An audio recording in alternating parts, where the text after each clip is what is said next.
रामस्तव तथापि सीता न समर्पयामि राम बोले जाने जाने मंगल बोली जनक पुरुषोत्तमा सीता जन सर्वलक्षी स्वामी जानी राम जन सिंधुदम स्वामी जानी आरंभ सीता जन मंगल बोली राम चंद्र बानामी बोलो महामित्र जितो स्वामी जानी नमः सब जाने रामचंद्र बानामी बोलो महामित्र जितो स्वामी जानी तुम विषय विजेता शरणागत होबो ना তাই তুমি আমার কি বুঝা গেল রামচন্দ্র বিষয়ে আমি রামচন্দ্রকে চিনতে না পারবো তাই লঙ্কাবাসী কোন রাখবো রাম দেখবার সুযোগ পেত লঙ্কাবাসী কোন রাখবো সেই রাম দেখবার সুযোগ পেত বলি আমি যদি না আনি যাও রামচন্দ্রের সীতা আমি যদি না আনি যাও রামচন্দ্রের সীতা বিভীষণ কেমন করে পেত Iya, ini kalau kamu begitu, kamu tidak.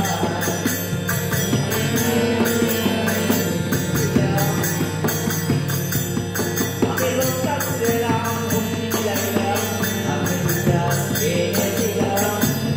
Tapi luka dalam bumi dalam, aku tidak tidak.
এইভাবে কি যাবে চিরদিন? না না, তা তো তাহার না যায় সমভাবে চিরদিন। তাই সিদ্ধান্ত হলো, চলো মন, তাহলে এইভাবে ভগবানে চলো। হ্যাঁ, তাহলে ভগবানে যাওয়ার পর দেখুন, এই ভবসাগর যে সাগর বিষয়ে কি হয়, তাহলে সাগর পার হতে গেলে কি দরকার? নাকি শুধু কর্ণধার নাবিক, একটি তরল নৌকা। হ্যাঁ, ভবসাগর পার হতে গেলে হ্যাঁ একটি ভবসাগরের নাবিককে বিচারের সিদ্ধান্ত প্রভু রামচন্দ্র, আর তরলটিকে নৌকা না রামঘরের দিতে হয়। তাহলে দুজনকে করে পাওয়া যায় না, একজনকে পেলে অতীত হয় একজনকেও পাওয়া যায়। কেমন না, ধরুন কোন নাবিকের যদি নৌকা চুরি যায়, তাহলে সেই নাবিক ঘাটে ঘাটে নৌকার অনুসন্ধান করে থাকে। তাই ভগবানে যাওয়ার জন্য ওই রাম নাবিকের সীতা তরলটি চুরি করলাম। তারপর কি লাভ হলো না, যে রামচন্দ্রের জন্য কত ভক্তগণ কৃচ্ছপতা অনুষ্ঠান করে, অনাহার আতঙ্ক ত্যাগ সত্যতা দুষ্কর কষ্টকে বরণ করে, কত যোগী শ্রীরামকে ধ্যানে পায় না। আর সেই রামচন্দ্র আমার দ্বারে দাঁড়িয়ে আছে। হ্যাঁ, সীতা নৌকা মানে কি বলবো, সীতাকে নিয়ে যাওয়ার জন্য তিনি আমার দরজায় দাঁড়িয়ে আছে। হ্যাঁ, ওকে দ্বার দ্বারে ছিলাম দ্বারস্থ, ওই বুঝে নানা দ্বারে দাঁড়িয়ে যেমন। আর সেই ব্যবস্থা আমি আমার দ্বারে দাঁড়িয়ে আছে গো, আমার দ্বারে দাঁড়িয়ে হয়ে দাঁড়িয়ে আছে।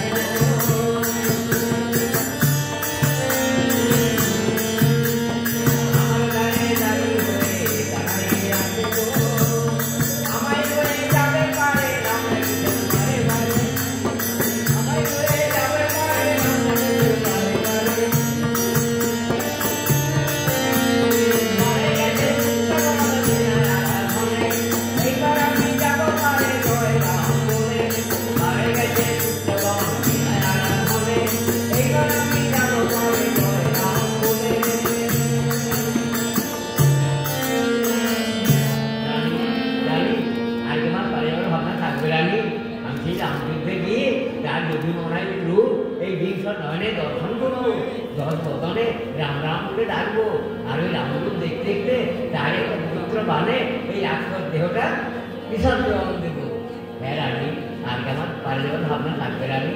তাই বলছি, হ্যাঁ জীবনে তো অনেক চিন্তা করেছো রানী, জীবন অনেক চিন্তা করেছো, এইবার অন্য চিন্তা না করে ওই জগৎপতি চিন্তা করো। রাবণ বলছি, দেখো জীবন অনেক চিন্তা করেছো রানী, এবার অন্য চিন্তা না করে ওই জগৎপতি চিন্তা করো। আবার তোর সঙ্গে দেখা হবে, যদি পতি পত্নীকে আর পত্নীও পত্নীকে পবিত্র প্রণয় দ্বারা পূজা করতে পারে, তার মনে সাধু সাধ্যের বিরহ হয় না। যেখানে যায় পতি সেখানে যায় পত্নী, যেখানে যায় পত্নী সেখানে যায় পতি। বলি তাহলে সেই স্থানটি কোথায়, যেখানে আবার তোর সঙ্গে মিলন হবে? মন্দজি বলছে রাবণ, সেই স্থানটা আমি কোথায়? রাবণ বলে রানী, সেই স্থানটি হলো পরম শান্তিধাম বৈকুণ্ঠ। হ্যাঁ, সেই স্থানটি হলো পরম শান্তিধাম বৈকুণ্ঠ, যেখানে নাই আমাদের পর আধার, যেখানে নাই মিলনের পর বিরহ, যেখানে নাই হাতির পর কান্না, সেখানে আছে শুধু নির্মল নির্বিচ্ছিন্ন শান্তি, নির্মল নির্বিচ্ছিন্ন শান্তি। এবার আমার হাসিমান বিদায় দাও, আমি রাম যুদ্ধে যাই। এইগুলো রাবণ সকাল মায়ামোহ ছিন্ন করে রাক্ষসকে সঙ্গে করে রাম যুদ্ধে চলেছে। আর রাক্ষস বলছে জয় রামকে রাবণের জয়, জয় রামকে রাবণের জয়। এখানে রাবণ রাম যুদ্ধে চলেছে, আবার মনে মনে শ্রীরামের কোন গান করছে, রাম নাম বলো মন রসনা, রাম দেখা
Ram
মুন্ড কেটে দিল, যদি মৃত্যু না হয় তাহলে কেমন করে যুদ্ধে জয়লাভ করবো? বিচারা কেমন করে যুদ্ধে জয়লাভ করবো? রামচন্দ্র বলছে বিভীষণ কেমন করে যুদ্ধে জয়লাভ করবো? বলে হলো না হলো না,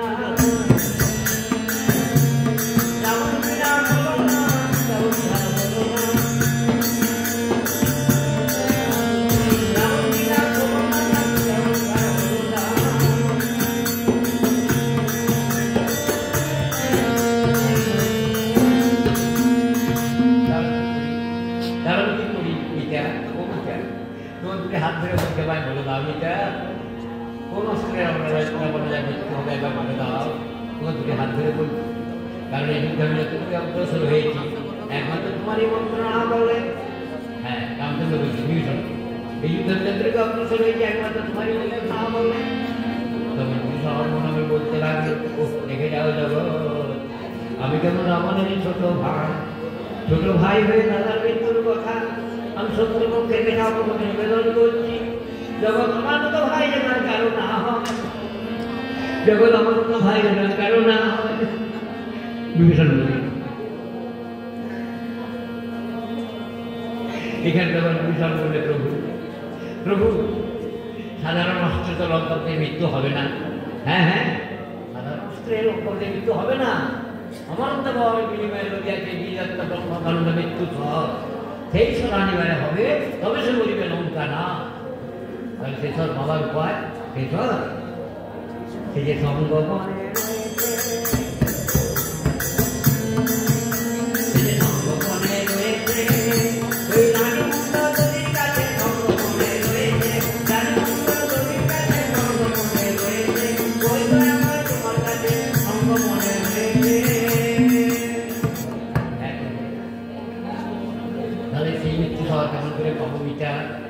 কেমন করে পাবো?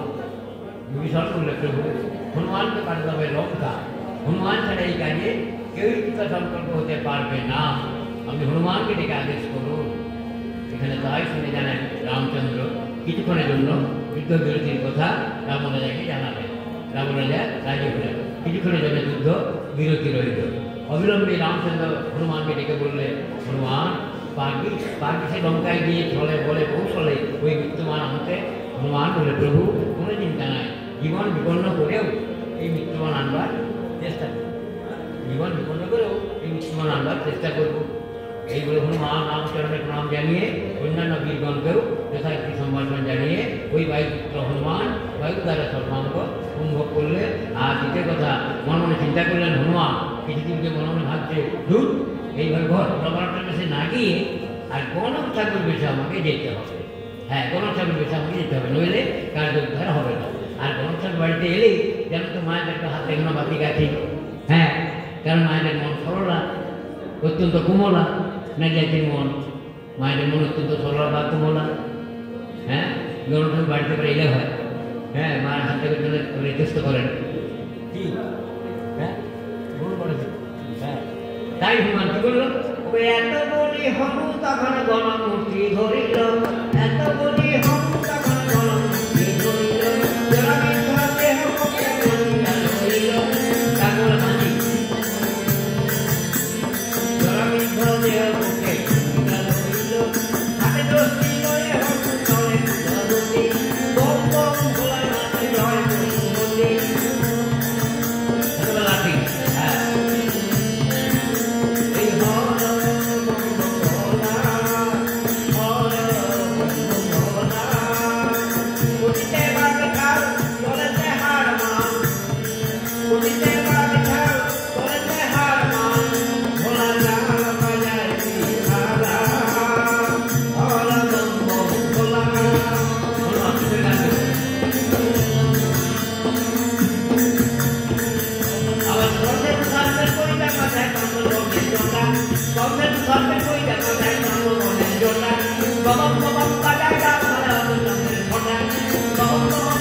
লঙ্কায় গিয়ে হাজির। হ্যাঁ, কারণ জানো তো রাবণ শিবেরই ভক্ত, রাবণ তো শিবেরই ভক্ত, শৈব, হ্যাঁ শিবেরই উপাসক। তাই হনুমান যেই লঙ্কায় শিবগ্রহণ করতে করতে গিয়ে হাজির, এখন দাঁড়িয়ে করতে জানেন, বন্ধন দেখেই দাঁড়িয়ে ছেড়ে দিল। এইবার যেমন অন্তঃপুরে গেছে হনুমান ভিতরে, অমনি রানীগণ সব ঘোমটা দিয়ে সরে দাঁড়ালো। হনুমান বলে, কি গো মা, হ্যাঁ আমি তোদের ছেলে গো, ছেলে দেখে মা লজ্জা করে বুঝি। এই শোনো না, হনুমান বলছি, আমি হ্যাঁ আমি হলাম একটিকাল দর্শী দৈবজ্ঞান ব্রাহ্মণ। হ্যাঁ মা, আমি গণনার দ্বারা অতীত অনাগত অবস্থা সব বলতে পারি। তাই মা গো, আজ কুটিরে বসে তোমাদের মনের কথা জানতে পেরে তোমাদের মনে সান্ত্বনা দেওয়ার জন্য এসেছি মা। তোদের মনের কথা বলে নিবেদন করো মা। তাই শুনে জানেন, কি বলবো, মায়েদের মন তো সরলা, কেউ আবার বাধবার জল, বসবার আসন, কেউ আবার নানাবিধ খাদ্যদ্রব্য এনে, হ্যাঁ দ্রব্যজস্বরের যজ্ঞেও সুখাদ্যের সামনে দাঁড়ালো। আবার কেউ বা তখন এবারে ছেঁড়াছেড়ি হুড়োহুড়ি শুরু করেছে হাত দেওয়ার জন্য। বাবা বাবা, তার আবার ভালো করে ওই গণনা করে দেখুন না বাবা, আজ আমাদের রাক্ষস রাজ রণে গমন করায় আমরা বড় অস্থির হয়ে পড়েছি, তা আজকে রণে কাজ হবে। সেই যে রাবণ যুদ্ধে গেল, হ্যাঁ আজকে অনেক কাজ হবে, ভালো করে গণনা করে দেখুন না বাবা। তখন হনুমান অভিজ্ঞ করে গেলেন, হাত ভাব দেখে বললেন, তাহলে একখানা কঠি নিয়ে এসো, একখানা কঠি নিয়ে এসো, খড়ি খড়ি। উনি বিষখানা এনে ঢেলে দিল। রাজা রাজার ব্যাপার, মা একটা ফুলের নাম করো তো, একটা ফুলের নাম করো। কে বলে জুঁই, কে বলে সুপারি, কে বলে টগর, কে বলে চাঁপা, কে বলে মালতী, কে বলে কুন্দ, কে বলে অগ্রাহিতা। না না না, এতগুলো নাম সব গল্প হয়ে। মা একটা ফলের নাম করো তো, কে বলে আম, কে বলে জাম, কে বলে কাঁঠাল, কে বলে লিচু, কে বলে কলা। না না না, এতগুলো নাম সব গোলমাল গোচর হয়ে গেল। মা একটা নদীর নাম করো, একটা নদীর নাম করো। কে বলে গঙ্গা, কে বলে যমুনা, কে বলে সিন্ধু, কে বলে তমসা, কে বলে ভাগীরথী। না না না, তোমার দেখতে পাই ফুল ফল নদী নামটা শব্দগুলো সব যেন গোলমাল গোচর হয়ে পড়েছে। হনুমান মনে মনে ভাবতে, হায় বাবা গো, এই গণটুকু সাজা কম নয় বাবা। হ্যাঁ, যদি বলি রাবণের রাজ্য হয় তাহলে তো মিথ্যা কথা বলা হয়। হ্যাঁ, যদি বলি রাবণের রাজ্য হয় তাহলে মিথ্যা কথা বলা হয়। আর যদি রামচন্দ্রের রাজ্য হয় তাহলে মৃত্যুবার কথা দূরের কথা। এগুলো আমার অপমানিত লাঞ্ছিত হয়ে ফিরে যেতে হবে। হ্যাঁ, অপমানিত লাঞ্ছিত হয়ে ফিরে যেতে হবে। আর বিশেষ করে আবার ওই রাজা রানীর কাছে মনোগত কথা না বললে কার্য উদ্ধার হয় না। রাজা রানীর কাছে মনোগত কথা না বললে কার্য উদ্ধার হয় না।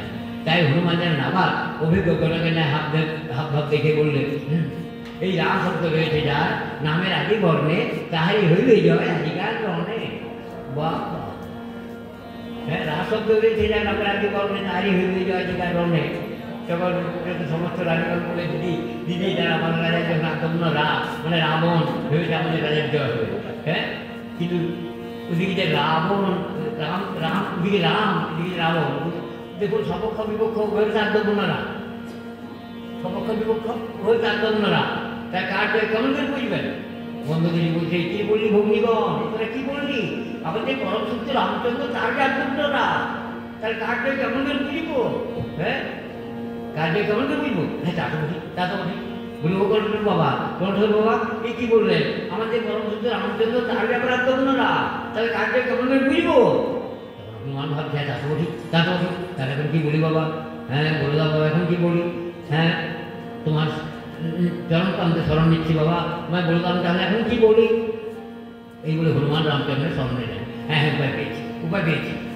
আবার তখন ধ্যান ভাঙা যোগীর মতো হনুমান নয়ন উন্নয়ন করে বলে উঠল, এই সপক্ষ বিপক্ষ তোমরা না হলেও তোমাদের রাজার নামে জোর খড়ি পড়েছে, তোমাদের রাজার নামে জোর খড়ি পড়েছে।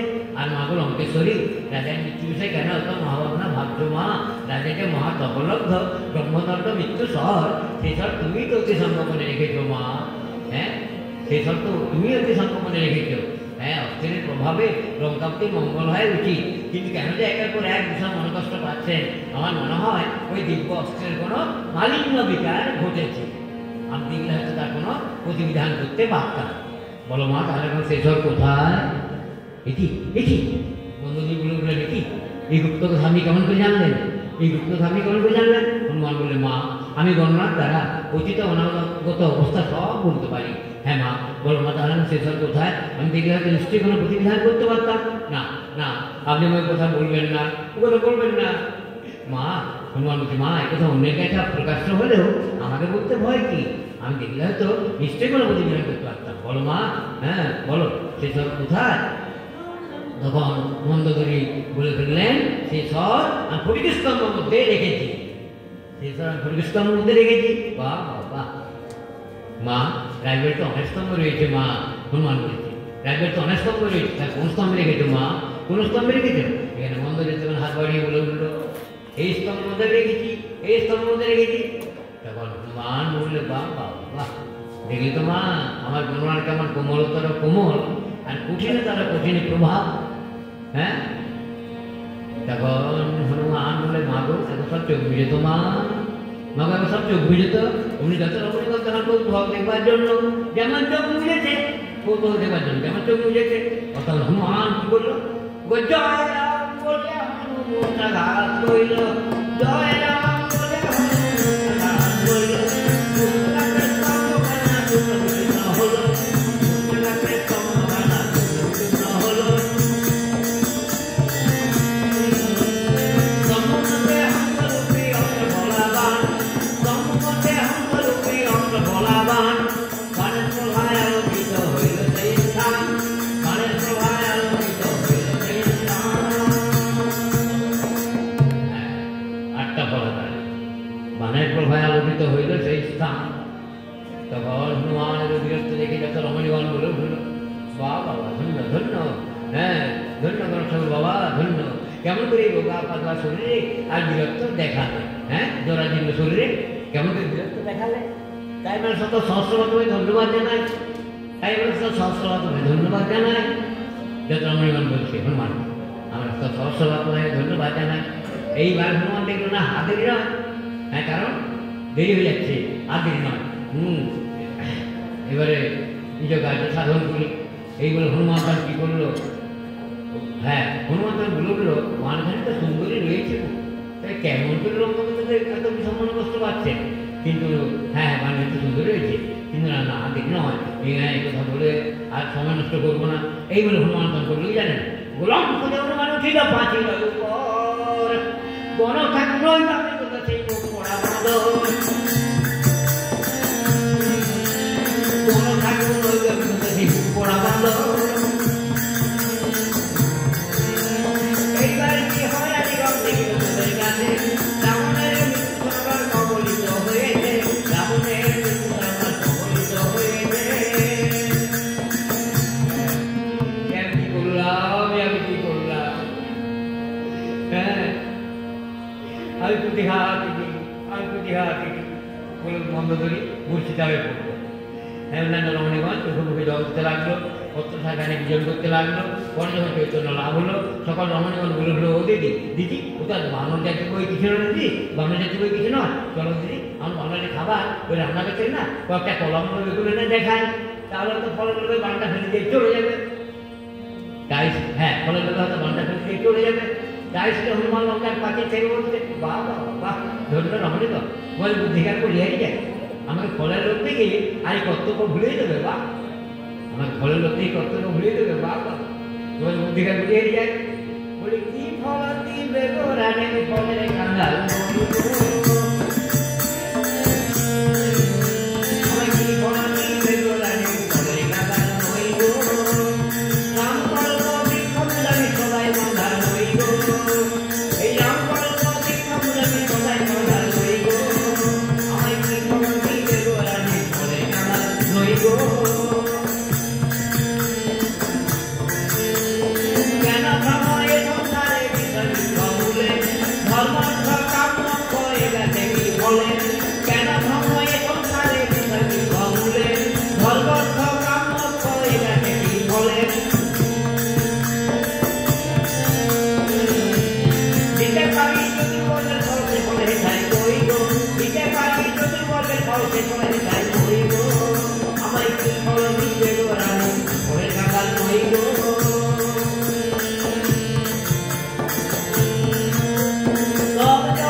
হ্যাঁ, চোরের মুখে আবার সাধুর কথা মন্দ করে বলছে হনুমান, চোরের মুখে আবার সাধুর কথা। হ্যাঁ,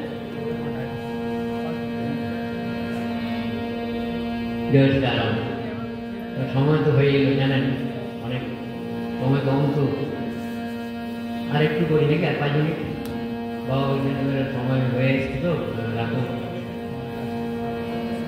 হ্যাঁ, রাবণ বধ করেছি, জানেন 5 মিনিট, কারণ রাবণকে বধ করাটা বড় কঠিন। যার 10টা মাথা, 20টা চোখ, 20টা হাত, দশানন। যাক, এখানে তখন এইবার অবিলম্বে হনুমান হ্যাঁ মৃত্যুবান এনে আর রামচন্দ্রকে দিলেন। হ্যাঁ, রামচন্দ্রকে দিলেন মৃত্যুবান এনে।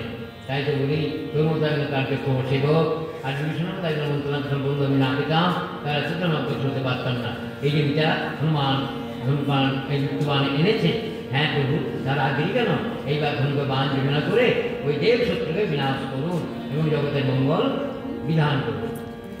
পুনর্বার মৃত্যু সর ধারণ করিল, পুনর্বার মৃত্যু সর ধারণ করিল, গর্জন করিয়া সর শূন্যতে উঠিল, গর্জন করিয়া সর শূন্যতে উঠিল, যাবতীয় দেবতাগণ খবর দিল, যাবতীয় দেবতাগণ খবর দিল।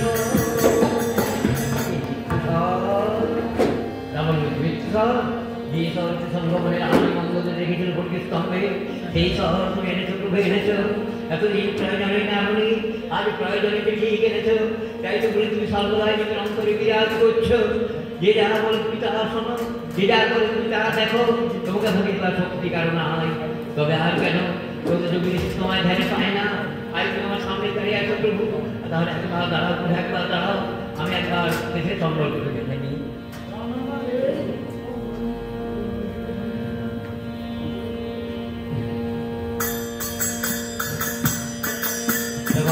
রামচন্দ্র বলে বিচার রাবণ আমার এত ভক্ত, ওই তাদের একদিনের জন্য ভাবি নাই, তারা কিন্তু এই ভক্ত ধরে একজন করে আসছি। না না, এই মৃত্যু সর ফেলে দিলাম। এসো রাবণ, তুমি আমার পক্ষে এসো। সীতা বিরহণ হলে প্রাণ চলে যায়, ভক্ত অঙ্গ স্পর্শ করি শীতল করি আয়। এসো রাবণ পক্ষে এসো। কেন জগৎ তোমার দয়াল বলবে কেন? তাহলে জগৎ তোমার দয়াল বলবে কেন? একবার রাম দয়া করে ডেকেছি, অমনি সব ভুলে গিয়ে আমায় করে নিতে চাইছো ঠাকুর। তোমার বামনক শূন্য করে আমি লক্ষ্মীকে চুরি করে এনেছি। রাবণ বলছে তোমার বামনক শূন্য করে লক্ষ্মীকে চুরি করে এনেছি, তাও ভুলে আমায় করে নিতে চাইছো। তুই না করবো না, আর আমি ভক্তবিলায় ভোগ করতে চাই না, ভোগের অবসান করে দাও। আমি তোমার হাতেই মরতে চাই, ভোগ শুধু কর্মভোগ কর্মভোগ কর্মভোগ। না না না না, এই যে আমি আবার সব করছি, সব হবে না। ভিক্ষুকদান চাই, ভিক্ষুকদান চাই, সব হবে না। খণ্ড তপস্বী তুমি বলে নিবে কারে, মনে কি করেছো মূর্খ ভজিব তোমারে। এতক্ষণ তব নাম সব শুনিয়ে, না দিয়ে আমার মরায় গেলে ভুলিয়ে। মূর্খ রাম, তুমি ভেবেছিলাম তোমার ভজনা করছিলাম, এতক্ষণ আমি আত্মার ভজনা করছিলাম। হ্যাঁ হ্যাঁ, দেখি দেখি রামচন্দ্র বলিটা এই আমার স্তব করছিল। এই আমার দুর্ভাগ্য বলছে, বিভীষণ বলে প্রভু আপনি অসংখ্য থেকে কাম দিচ্ছেন কেন? আমি আপনার কাজ করবো। হ্যাঁ হ্যাঁ, রাক্ষসেরা যখনই ঘাড়ে ধরে আমার তখনই পায়ে পড়ে, রাক্ষসেরা যখনই ঘাড়ে ধরে তখনই পায়ে পড়ে। ঠিকই বলেছো বিচারা, ঠিকই বলেছো। তবে আর কেন এসো রাবণ, তোমার অনুসার পূর্ণ হোক। ওকে পুনর্বার মৃত্যু সর ধারণা করিল, গর্জন করিয়া সর শূন্যতে উঠিল, রাম রাবণে সংযম ভাগিল, করতার ঘর কত সুখে দিল, সিংহমুখী ব্যাঘ্রমুখী গজমুখী বাণ, সতী দেন হরি তালি বাণ অনুষ্ঠান, ঢের সুর দেখা দেখি মুসর যুগল, বেরিতেছে কত শত অমৃত লোকন, যত যত কর ছাড়ে দেব সাধন, সকল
রাবণের অর্থ কাটিয়া করিল অর্থ করে যেন পর্বতের জোড়া ব্রহ্মার বলেতে অঙ্গে অঙ্গে লাগে জোড়া। হ্যাঁ, কিন্তু আবার শেষকালে সেই রাবণ কি বলবো, যেই রাবণ ঘুমে পড়েছে জানেন। হ্যাঁ, জয় শ্রীরাম, জয় শ্রীরাম। মহাবীর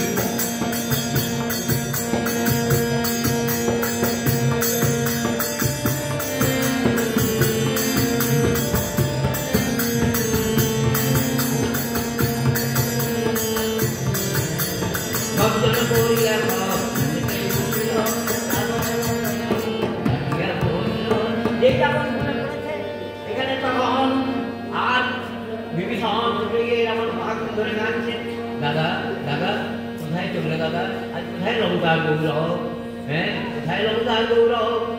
হ্যাঁ, বিভীষণ রাবণ কোথাকে ধরিল, গাছের মধ্যে বিভীষণ ঘুরতে লাগিল, কোথায় যাবো দাদা কি লক্ষ্য চূড়ামণি, শত কোথায় হাত তোমায় ছেড়ে যাবো না বলে আমি। রে হ্যাঁ ভাই বিভীষণ, আয় ভাই আয়, ওই সময় আমার কথা শেষ হবে না রে, ওসব কথা শেষ হবে না। হ্যাঁ ভাই, হ্যাঁ কি বলবো, মাটির ভিড়ে ঢুকে জলবিন্দু দিস আর সিংহের ঘরে সিংহের জননী 10,000 রানের মধ্যে রক্ষা করিস ভাই। আজকে লঙ্কার ভাড়া দিলাম তোর উপর, হ্যাঁ আজকে লঙ্কার ভাড়া দিলাম তোর উপর, সেই সম্বল বেঁধে ভাই, সেই সম্বল বেঁধে নে। হ্যাঁ, এইগুলো রাবণ ঠিক আমার মারা যাবে। এমন সময় রামচন্দ্র সামনে গিয়ে দাঁড়ালে, লঙ্কাপতি আপনি বহুদিন পুরাতন রাজা, আপনাকে আমি রাজনীতি শিখতে চাই। কি বললে প্রভু, সর্বপৃথিবী তুমি আর রাজনীতি শিখতে যাও আমার কাছে, রাজনীতি শিক্ষার উদ্দেশ্য নয়, কৃপা করে আমার মৃত্যুবেলা দেখা এসেছ। বেশ তুমি যখন একটু সময় বললে আমি তো দুটো কথা বলে যাই, মরার সময় দুটো কথা বলে যায়, শুভস্য শীঘ্রম অশুভস্য কাল হয়। রাবণের দুটো কথা বললেন, যদি কারো শুভ কাজ করার ইচ্ছা থাকে সত্তর করে ভালো, তাড়াতাড়ি সেরে ভালো, আর অশুভস্য কাল হরণ যদি হয় কাজ করলে এখন ক্ষতি হতে পারে, কাল বিলম্ব করুন, পরে করবেন। যেমন ভেবেছিলাম আমার দরজায় যখন সমুদ্র থাকবে, এটাকে সেচন করে আমি ছিল সমুদ্রে পরিণত করবো, আর পাপিদের দুর্গই দেখে স্বর্গ থেকে মহাত্মা বিরাট সিঁড়ি তৈরি করে দেবো, কিন্তু আজ করবো কাল করবো বলে আর বললো না। কিন্তু যেমনি সুপ্রভা বলছে বলে দাদা লক্ষণ আমার নাক কান কেটে দিয়েছে, সেই ক্রোধ আমি কী করলাম, তোমার ঘরের লোক থেকে চুরি করলাম। হ্যাঁ, তোমার ঘরের লোক থেকে চুরি করেছিলাম, তাই তুমি আমার লঙ্কায় চলন দিয়েছো প্রভু। আর আমি কথা বলতে পারছি না, কণ্ঠমার হয়ে আসছে।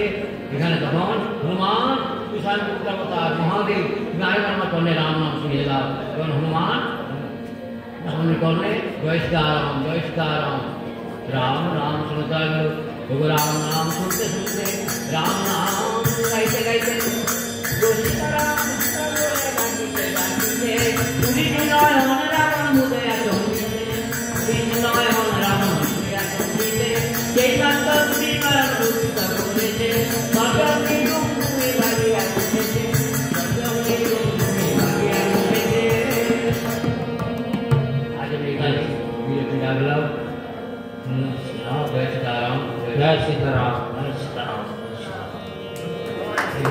जय सीताराम, जय सीताराम, जय जय सीताराम, जय जय सीताराम, जय सीताराम, जय श्री राम, जय श्री राम, जय जय श्री राम, जय सीताराम। हरे कृष्ण कृष्ण कृष्ण हरे राम राम हरे हरे, हरे कृष्ण कृष्ण कृष्ण हरे हरे, हरे राम राम राम हरे हरे, हरे कृष्ण कृष्ण कृष्ण हरे हरे, हरे राम राम राम हरे हरे, हरे कृष्ण कृष्ण कृष्ण हरे हरे, हरे राम राम राम